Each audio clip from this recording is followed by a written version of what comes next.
End gold buyers, మీ కష్టాల్లో నమ్మకమైన మీ ఆత్మీయ నేస్తం.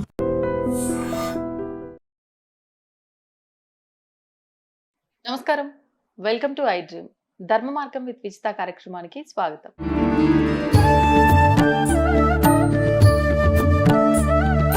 నమస్కారం అమ్మా. నమస్కారం అమ్మా. అమ్మ, మామూలుగా పితృదేవతలకు సంబంధించి అంటే చనిపోయిన వారికి సంబంధించి తర్పణాలు వదులుతూ ఉంటాం. కానీ ఇది విశేషంగా మగవారు మాత్రమే చేయాలి, ఆడవారు అసలు తర్పణాల కార్యక్రమాలు ఇలాంటి వాటి జోలికే వెళ్ళకూడదు అంటారు.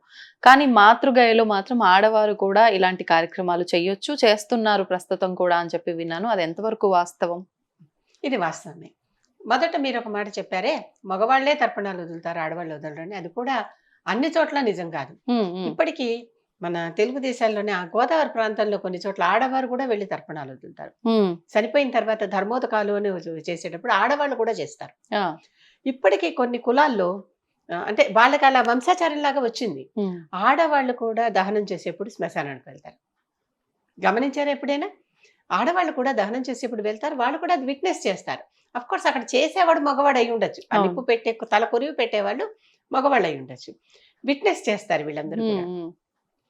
కొన్ని కులాల్లో అయితే అసలు ఆడవాళ్ళు శ్మశానాలకే రాకూడదు అనేటటువంటి నియమం ఉంది. ఇప్పుడు మా ఫ్యామిలీలో తల్లి తండ్రి ఉన్నవాడు శ్మశానానికి వెళ్ళడానికి పనికిరాడు. అవునా? అంటే పొరపాటున ఎవరి దగ్గరికైనా ఎవరైనా పోతే మనం ఒకసారి వెళ్ళాల్సి వస్తుంటుంది, బంధువుల్లో కానీ స్నేహితుల్లో కానీ. తండ్రి తల్లి బతికుండగా వీళ్ళు వెళ్ళకూడదు. అంటే ఎవరైనా కనీసం ఒకళ్ళైనా వెళ్ళిపోయి ఉంటే వెళ్ళేటటువంటి శ్మశాన సందర్శనం మొట్టమొదటిసారి తల్లికో తండ్రికో జరిగినప్పుడు మాత్రమే వెళ్ళాలి.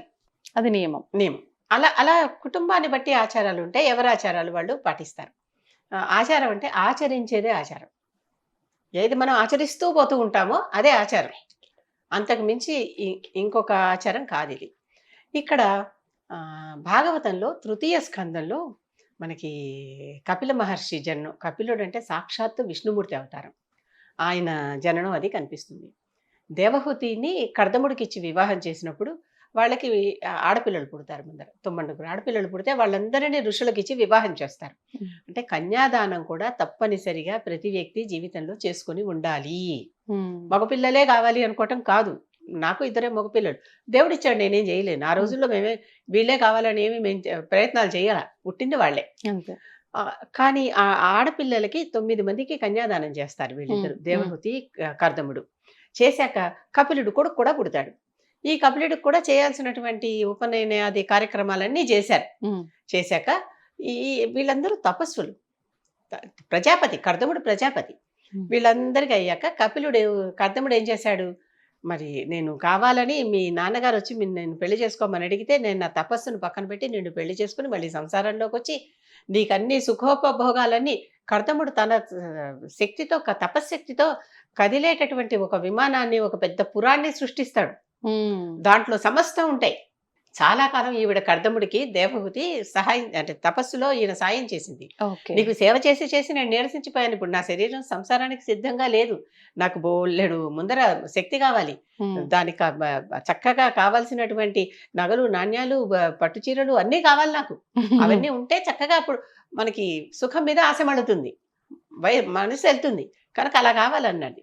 అనేసరికి అవన్నీ తన శక్తితో సృష్టించి 10 మంది పిల్లల్ని కన్నాడు. కన్నాక ఆయనంతా అయిపోయింది కదా, ఇవన్నీ అయిపోయాక నేను వెళ్ళిపోతాను, నీకు ఈ పురం ఇదంతా ఇలాగే ఉంది కదా, చక్కగా హాయిగా నువ్వు ఇక్కడ ఉండమన్నాడు భార్య. నేను తపస్సుకు వెళ్ళిపోతున్నాను అన్నాడు. ఆయన వెళ్ళిపోయాడు. కపిలుడు కూడా వచ్చి, అమ్మ నేను అసలు సంసారం చేయడానికి పుట్టలేదు, నేను మహర్షిని, నేను తపస్సు చేసుకోవడానికి వెళ్ళిపోతాను, నేను సాక్షాత్తు నారాయణ స్వరూపం, నేను వెళ్ళిపోతానన్నాడు. అని అతను వెళ్ళిపోయాడు. అతను వెళ్ళిపోయి సిద్ధపూర్లో తపస్సు చేసుకుంటున్నాడు, బిందు సరోవరం దగ్గర. ఈ బిందు సరోవరం దగ్గర భక్తులు తపస్సు చేసుకుంటుంటే చూసి మహావిష్ణువుకి మహదానందం కలిగి కళ్ళ నుంచి ఆనందాశ్రువులు రాలేట. హర్ష బిందు రాలితే ఆ హర్ష బిందువులు వచ్చిన దాంతో ఏర్పడినటువంటి సరోవరాన్ని బిందు సరోవరం అంటారు. ఇప్పటికీ ఉంది, అయితే ఎండిపోయి కొంచెమే ఉంది ఇప్పుడు. ఆ హర్ష బిందు సరోవరం అది ఉంది. అక్కడికి వెళ్ళి కపిలుడు తపస్సు చేసుకుంటున్నాడు. తపస్సు చేసుకుంటుంటే దేవహూతి, ఏమిటో నన్ను మా నాన్న తీసుకొచ్చాడు, ఎవరికో ఇచ్చి పెళ్లి చేశాడు, వాళ్ళతో పిల్లల్ని కన్నాను, సంసారం చేశాను, కొడుకు పుట్టాడు, కూతుళ్ళకు పెళ్లి చేశాను, వాళ్ళని పంపించేశాను, మరి కొడుకు పుడితేను వీడు తపస్సుకొని వెళ్ళిపోయాడు, ఇప్పుడు నా సంగతి ఏంటి? స్త్రీ అడిగింది. ఆవిడ స్త్రీకి సంకేతం, నా సంగతి ఏంటి?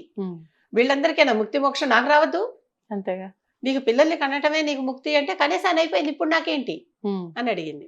అనేసరికి ఆ కపిలుడి దగ్గరికి వెళ్ళింది. ఉమ్, వెళ్ళి, నా కొడుకు నువ్వు, తల్లిని చివరిదాకా చూడాల్సిన బాధ్యత కొడుకుది కదా, అవును. మరి నాకేం చేస్తావో చెప్పమని అడిగింది. అప్పుడు ఉమ్. తల్లిని కూర్చోబెట్టి, దేవహూతిని కూర్చోబెట్టి కపిలుడు ఉమ్, మొత్తం సాంఖ్య శాస్త్రం అంతా బోధించాడు. ఓకే. సాంఖ్యం అంటే ఆత్మబోధ. ఆహా. ఆయన చెప్పిన సాంఖ్య శాస్త్రాన్నే సాంఖ్యయోగంగా కృష్ణుడు చెప్పాడు భగవద్గీతలో, ఆత్మబోధలో శంకరుడు, అందరూ రాశారుగా ఆత్మబోధ. కనుక ఇవన్నీ వచ్చినాయి. ఉమ్. వ్యాసుడు రాసిన మహాభాగవతంలో, శ్రీమద్ మహాభాగవతంలో తృతీయ స్కంధంలో ఈ వివరాలన్నీ ఉంటాయి. ఓ. అసలు ఆత్మకి ముక్తి ఎట్లాగా, ఆత్మని ఎట్లా మనం లిబరేట్ చేయాలి అనేటటువంటిదంతా, ఏం చేయాలి, ఎట్లా చేయాలి అనేదంతా కపిలుడు వాళ్ళ అమ్మకి బోధించాడు. బోధించి, అమ్మ ఇది ఇది సిద్ధినిచ్చింది కనుక నీకు దీన్ని సిద్ధపూర్ అంటాం ఇప్పటి నుంచి. ఉమ్, అది బిందు సరోవరం, ఇది సిద్ధపూరు. నీకు ఇక్కడ మోక్షం వస్తుంది. నువ్వు ఇక్కడ తపస్సు చేసుకుంటుంటే నీకు అయిపోతుంది అంత. నీకు ఆయుష్ ఉండన్నాళ్ళు చేసుకోవాలిగా, అవును. అది అయిపోయాక నువ్వు అయిపోతావు అని ఆయన మళ్ళీ అక్కడి నుంచి పాతాళానికి వెళ్ళిపోయి, ఉమ్, మళ్ళీ తర్వాత మనకి ఈ సగరుడి పిల్లలందరినీ భస్మం చేశాడని ఉంది కదా, అక్కడికి వెళ్ళిపోయి అక్కడ తపస్సు చేసుకుంటూ ఉండిపోయాడు ఆయన. ఓకే. అది జరిగింది. ఇక్కడ ఈవిడికి, ఈ దేవహూతి అక్కడే ఉండిపోయి తపస్సు చేసుకుంటూ చక్కగా పూర్తిగా ఆవిడకి అసలు ఏది ఏది ఉన్నది ఏది లేదు అనేది తెలిసిపోయింది. అంటే ఏది సత్యం ఏది మిథ్య అనేది తెలిసిపోయింది. తెలిసిపోయి అక్కడ కూర్చుని ఆవిడ తపస్సు చేసుకుంటూ ఉండిపోయి, అలాగే ఆవిడకి ముక్తి మోక్షం వచ్చేసినాయి. ఉమ్, ఉమ్, అటువంటి ప్రదేశం కనుక తల్లులకి మోక్షం ఇచ్చిన ప్రదేశం ఓకే. కనుక ఇప్పుడు అక్కడికి వెళ్ళిన వాళ్ళు ప్రతి వాళ్ళు తల్లికి తర్పణాలు విదలటం, తల్లికి ఆ క్షేత్ర విధి ప్రకారం పిండ ప్రదానాలన్నీ చేసి, మనం తద్దినం పెట్టడం అంటాం చూడండి, అలాంటివన్నీ చేయటం అక్కడ పద్ధతి. ఉమ్, అక్కడ ఉన్న ఒక ప్రత్యేకత ఏంటంటే ఆడవాళ్ళు కూడా పెట్టచ్చు. మామూలుగా ఇంట్లో పిండ ప్రదానాలు ఆడవాళ్ళు చేయండి ఎక్కడ చేయట్లా, చెయ్యొచ్చును. ఎప్పుడు ఆ పక్కన ఎవరు మగవాళ్ళు లేకపోతే చేయొచ్చు. అంటే Okay. తండ్రి లేకపోతే, భర్త లేకపోతే, అన్నదమ్ములు లేకపోతే, కొడుకు లేకపోతే, మనవాళ్ళు లేకపోతే, ఓ. ఇంతమంది అసలు లేరు మనకి, ఏకాకిగా ఉంది, ఆవిడ చేయొచ్చు అక్కడ. ఉమ్, ఉమ్, ఆవిడ ఎక్కడన్నా చేయొచ్చు, ఇంట్లో అయినా చేయొచ్చు, ఎక్కడన్నా చేయొచ్చు. ఓకే. అది ఆ ధర్మం. తప్పనిసరిగా భర్త పెట్టాలి. అలాగే అక్కడ ఆ పక్కన ఎవరు లేకపోతే సీతాదేవి దశరథుడికి పెట్టింది అని మనకి గైలో కనిపిస్తుంది. అవును, అవును, రాముడు లేడు, లక్ష్మణుడు లేడు, ఎవరు లేరు అక్కడ. అవును. ఇప్పుడు ఒక్కరితే ఉంది. దశరథుడు వచ్చి టైం అయిపోయింది, నేను వెళ్ళి వెళ్ళిపోతున్నా పెట్టమన్నాడు. ఉమ్, అనేసరికి అక్కడ ఏమీ లేకపోతే ఏదో ఒకటి పెట్టాలి. ఇసుక తీసి ఒక పిండంలాగా తయారు చేసి అక్కడ పెట్టి, ఇదే నీ పిండం అంది. ఉమ్, అంతే. అలాంటివి కూడా మనకు ఉన్నాయి. అంటే వాళ్ళు వచ్చినప్పుడు వాళ్ళకి ఏదో ఒకటి మనకి చేతనైంది, మన దగ్గర ఉన్నది ఇవ్వాలి. ఉమ్, తృప్తిగా పూర్తిగా మనం కూడా పూర్తి ఇష్టంతో ఇవ్వాలి. అదే. అలాగే అక్కడ ఆడపిల్లలు కూడా వాళ్ళ వాళ్ళ తల్లులకి, తల్లు అంటే తల్లి ఒక్కతే కదగా, ఎంతో మంది తల్లులు ఉన్నారుగా మనకి, తరతరాలుగా తల్లులు ఉన్నారు. మనల్ని పెంచిన మేనత్తలు తల్లులు గారా, పిన్నమ్మలు పెద్దమ్మలు వీళ్ళందరూ ఉన్నారు కదా. అక్కలు, ఒక్కసారి అక్కలు కూడా తల్లుల్లానే పెంచుతారుగా. అవును. అక్కలు వీళ్ళందరూ తల్లులు కాదు. వీళ్ళందరికీ కూడా తలుచుకుంటూ ఉమ్, అక్కడ మనం ఈ పిండాలు వేయచ్చమ్మా. 21 పిండాలు ప్రత్యేకంగా అక్కడ మాతృపంచకం అని శంకరాచార్యుడు రాశాడు. శంకరాచార్యుడు కాదు, ఇదంతా కూడా భాగవతంలోదే. ఓకే. తల్లి కడుపులో ఉన్నప్పుడు పిల్లల కోసం ఎంతెంత కష్టపడుతుందో ఒక్కొక్క కష్టాన్ని చెప్పుకుంటూ, అమ్మా నిన్నంత కష్టపెట్టాను, ఇదిగో నీకు పిండం. కడుపుతో ఉన్నప్పటి నుంచి ఇష్టం వచ్చింది తినటానికి వీల్లేదా? ఉమ్, పాలు ఇస్తున్నప్పటి నుంచి ఇష్టం వచ్చింది తినటానికి వీల్లేదా? ఆ అవును. పిల్లలకి అంతా అయిందాక ఇష్టం వచ్చింది తాగటానికి వీల్లేదా? అవును. ఇష్టం వచ్చినట్టుగా పడుకోవటానికి వీల్లేదా? ఒకవైపు ఒత్తిగిలు పడుకుంటే ఇక్కడ పిల్లడు ఉన్నాడు నలిగిపోతాడేమో, అలాగని పిల్లడికి వ్యతిరేకంగా కూడా పడుకోకూడదని శాస్త్రం. అవును, వాడు చూస్తూ పడుకోవాలి ఏమవుతుందా అని. అవును, ఇది మామూలుగా ప్రాక్టికల్ కూడా అది. అంతే. కనుక అసలు ఏం చేయటానికి వాళ్ళకి ఇష్టం వచ్చిన బట్టలు వేసుకోవటానికి వీల్లేదు. ఆ సమయంలో లూజుగా ఉండే బట్టలు వేసుకోవాలి. ఇన్ని రకాలుగా నిద్రలు ఉండవు. అవును. వాళ్ళ మలమూత్రాలన్నీ ఎత్తి పెంచింది. అవునా? ఒక్కొక్క వాళ్ళని మనం తల్లికి ఈ కష్టం నీకు నేను పెట్టా కదమ్మా, అందుకని ఇగో నీకు ఇక్కడ పిండం, ఈ కష్టం నీకు ఒక్కొక్కటి చెప్పుతూ ఉంటే, అంటే తల్లులు ఎంత కష్టపడితే తర్వాత తరం పిల్లలు బయటకు వస్తారనేది తెలుస్తుంది. అవును. వాళ్ళకి ఎన్ని రకాలుగా వాళ్ళు వాళ్ళ వాళ్ళ సౌకర్యాలని తగ్గించుకుంటే ఉమ్, తర్వాత జనరేషన్ వస్తుంది అనేది తెలుస్తుంది. అటువంటి తల్లికి, అందుకే ఎప్పుడూ కూడా మనం పూజించేప్పుడు మాతృదేవో భవ, తల్లికే ఫస్ట్ పీట, తర్వాతే పితృదేవో భవ. అవును. అందరూ తండ్రి ఎడకబడిపోయాడు అని మధ్య కొత్తగా కవితలు కూడా రాస్తున్నారు. కానీ ఎవరు తక్కువ ఎక్కువ అని కాదు, ఎక్కువ కష్టపడి అసలు తల్లి లేకపోతే వీడు భూమి మీదకి రాడు. అందుకని మాతృదేవో భవ, తర్వాత పితృదేవో భవ, తర్వాత బుద్ధినిచ్చాడుగా ఆచార్య దేవో భవ. ఇవి వచ్చాయి మనకి. కనుక ఈ రకంగా ఆ, ఈ తల్లికి అక్కడ మనం పిండాది కార్యక్రమాలు చేసి అవన్నీ అక్కడ పాదం ఒకటి ఉంటుంది, ఆ పాదాన్ని చూపించి ఆవుకు పెట్టడం అవన్నీ కూడా చేస్తాం మనం. అక్కడ అశ్వత్థ చెట్టు కిందే అదంతా జరిగిందని కనుక ఒక అశ్వత్థ చెట్టు కింద నమస్కారాలు ప్రదక్షిణలు. పరశురాముడు కూడా స్వయంగా తన తల్లి రేణుకాదేవికి అక్కడ గదినం పెట్టాడమ్మా. ఓ అటువంటి ప్రాంతం అది ప్రదేశం. సిద్ధిపూర్ అనేది. ఇది గుజరాత్ లో ఉన్నది. గుజరాత్ లో అహ్మదాబాద్ నుంచి ఒక 2.5-3 గంటల ప్రయాణం ఓకే కార్లో. కొంచెం దూరంగా ఉంది కనుక సొంత కారు వేసుకెళ్తే తప్పితే, అంటే క్యాబ్ లాంటిది వేసుకెళ్తే తప్పితే అంత సౌకర్యాలు లేవు అక్కడ. ఓకే ఎందుకంటే బస్సులు అవి ఎలా తిరుగుతాయో, ఇంత దూరం నుంచి మనం వెళ్ళే వాళ్ళకి అవన్నీ తెలియవు. అక్కడ ఆ పూజారులు చాలా మందే ఉన్నారు. మనం నెట్లో సెర్చ్ చేసిన ఎవరో పూజారి నెంబర్ దొరికేస్తుంది. వాళ్ళ దగ్గర కూడా వాళ్ళు ఒక్కొక్కటి 2-3 రూములు కన్స్ట్రక్ట్ చేసి వచ్చిన వాళ్ళకి ఇస్తున్నారు. అక్కడ ఇది తప్పకుండా చేస్తే తల్లికి రుణం తీర్చుకున్నట్టు. ఓకే మా అమ్మగారికి ఆ తల్లులందరికీ నేను పెట్టాను. నా పక్కనే మా వారు కూర్చుని వాళ్ళ తల్లులందరికీ ఆయన పెట్టారు. తల్లులే కాదు, తండ్రికి కూడా పెడతాం అక్కడ. అలాగే తండ్రిని వదిలేస్తామని కాదు, తండ్రి తాత ముత్తాత వీళ్ళందరూ కూడా పెడతాం. కానీ తల్లి ప్రధానం. మిగిలిన చోట విష్ణుగయ్య పాదగయ్య అంటాం బీహార్లో. అక్కడ తండ్రికి పెట్టాక తల్లికి పెడతాం, ఇక్కడ తల్లికి పెట్టాక తండ్రికి పెడతాం. అది ఫస్ట్ ప్రయారిటీ ఒక్కటి మారుతుంది ప్లేస్ బట్టి. అలా చక్కగా మా చేతులతో మేమే అంటే రుణం, తల్లి రుణం తండ్రి రుణం ఎప్పటికీ తీరనివి. కొంతవరకు తీర్చుకోవటం,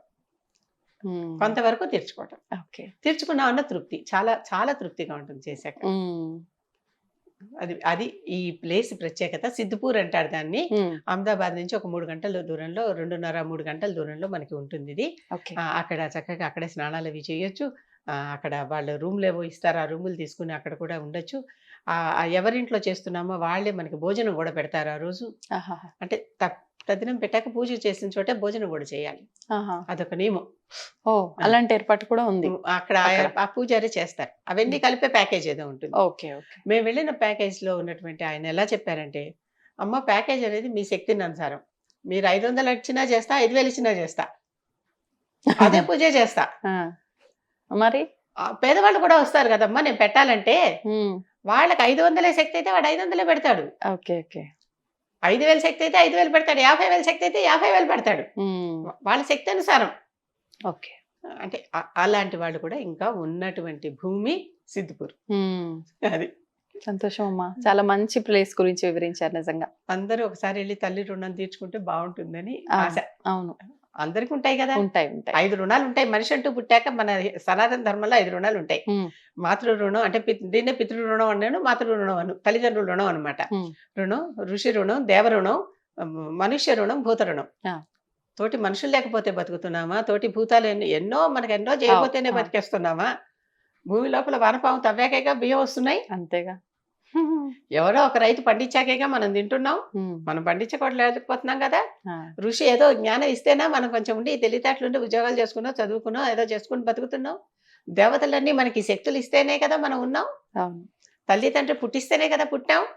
కనుక ఈ 5 రుణాలు జీవితంలో ప్రతి వారికి పుడుతూనే వస్తాయి, మనం తీర్చుకోవాల్సిందే. అంతే, ఎంత తీర్చుకుంటే అంత. అది. ధన్యవాదాలమ్మా. తవ్వండి, తవ్వుతూనే శివలింగం. సరే దాన్ని అట్లా కప్పేసేయండి, చూపించదండి. Krishna is there. మూర్తి పూజ కాదు, సాక్షాత్ బ్రజేంద్ర నందన భగవాన్ ఉన్నారు మూర్తిలో. ఏమీ ఆశించకుండా ఆరాధించే వాళ్ళు కూడా ఉన్నారా ప్రభుజీ? నిజమైన భక్తి అంటే మనకు తెలియదు కాబట్టి